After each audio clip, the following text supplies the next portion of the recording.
Hey, the first question is to show the size and crystals of my alum, and as you can see, we've got some really good crystal growth. I'm trying to get the best angle for you. Um, yeah, there we go. We have a lot of crystal growth at the bottom, which shows a lot of improvement. And I don't know if you can see, but there's some cloudy precipitate right in the middle, which is alum crystal that's like beginning to form and solidify, which is pretty cool. The crystal size is irregular. Um, and Some of the environmental factors to consider are my temperature has been constant throughout this entire uh, process, and it's been sitting close to the window, which may have helped the rate of evaporation because, according to my peers, they have not had nearly as much crystal growth, at least in the past few weeks. So I think the extra sunlight could have helped that increase the evaporation rate. Anyway,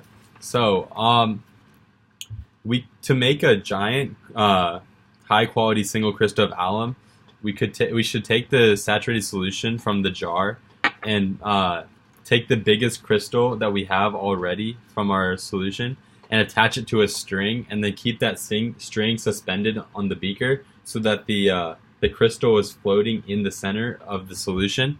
And by doing this, the water will evaporate slowly. The alum crystals would slowly form and attach to the string, which would then create like one large crystal. This is different than what we did in class because we're using like a foreign object to help stimulate our growth, which is the string, and of like the crystallization. And this takes less energy and time, and it'll be quicker because the string makes it easier for the crystals to build on top of each other because there's already some crystallization there. Then the scientific significance of despacing is pretty important. So despacing is the distance between planes of atoms that give rise to diffraction peaks, and it's significant because despacing and the angle between planes allow you to like reconstruct crystals and locate where the atoms actually are within the crystals.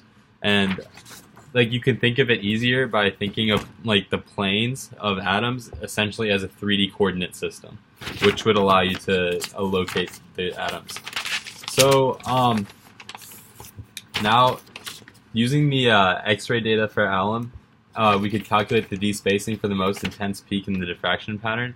And to do this, we use the Bragg equation, which is, as you can see here, hopefully, it's mirrored, so it's a little bit backwards, but hopefully you can see this. It's n lambda and then 2 d sine theta, and from the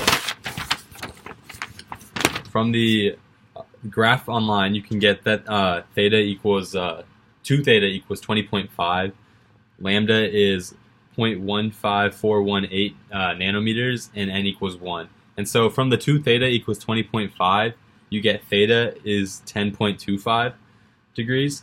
And so then when you plug that all into the equation, which you rearrange to be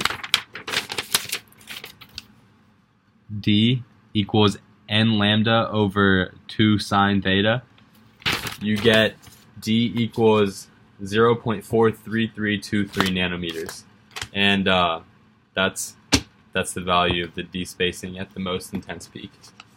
Let me leave this up here again for you.